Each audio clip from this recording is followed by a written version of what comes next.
A blast shelter is a place where people can go to protect themselves from bomb blasts. It differs from a fallout shelter in that its main purpose is to protect from shock waves and overpressure, instead of from radioactive precipitation, as a fallout shelter does.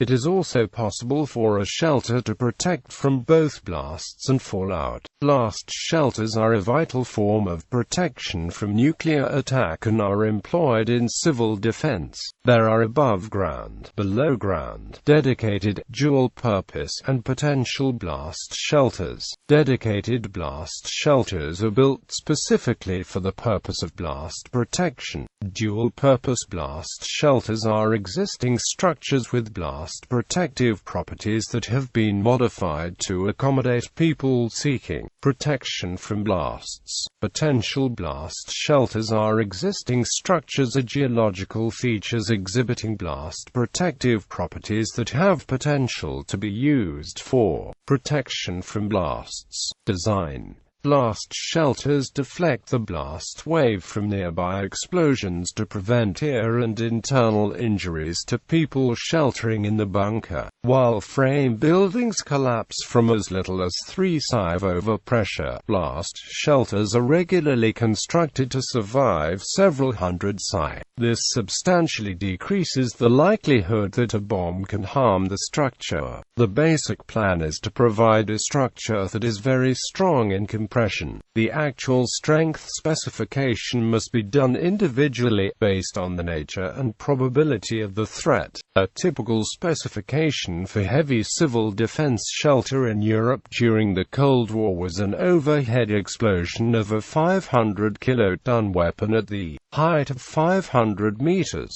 Such a weapon would be used to attack soft targets in the area. Only the most heavy bedrock shelters would stand a chance of surviving. However, in the countryside or in a suburb, the likely distance to the explosion is much larger, as it is improbable that anyone would waste an expensive nuclear device on such targets. The most common purpose-built structure is a steel-reinforced concrete vault or arch buried located in the basement of a house. Most expedient blast shelters are civil engineering structures that contain large buried tubes or pipes such as sewage or rapid transit tunnels. Even these, nonetheless, require several additions to serve properly. Blast doors, air filtration and ventilation equipment, secondary exits, and airproofing. Improvised purpose-built blast shelters normally use earthen arches or vaults. To form these, a narrow flexible tent of thinned wood is placed in a deep trench, and then covered with cloth or plastic,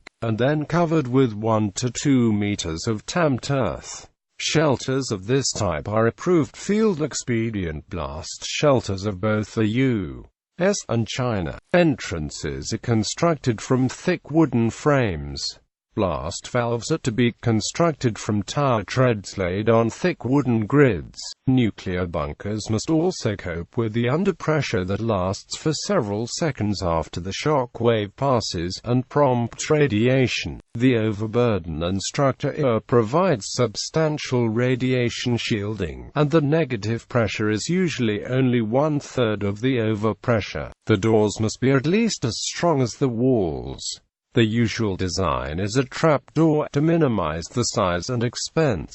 In dual-purpose shelters, which have a secondary peacetime use, the door may be normal. To reduce the weight, the door is normally constructed of steel, with a fitted steel lintel and frame welded to the steel reinforcement of the concrete. The shelter should be located so that there is no combustible material directly outside it. If the door is on the surface and will be exposed to the blast wave, the edge of the door is normally countersunk in the frame so that the blast wave or a reflection cannot lift the edge. If possible, this should be avoided, and the door built so that it is sheltered from the blast wave by other structures. The most useful construction is to build the door behind a 90-degree turn in a corridor that has an exit for the overpressure. A bunker commonly has two doors, one of which is convenient and in peacetime use, and the other is strong. Naturally, the shelter must always have a secondary exit which can be used if the primary door is blocked by debris. Door shafts may double as ventilation shafts to reduce the digging, although this is inadvisable. A large ground shock can move the walls of a bunker several centimeters in a few milliseconds.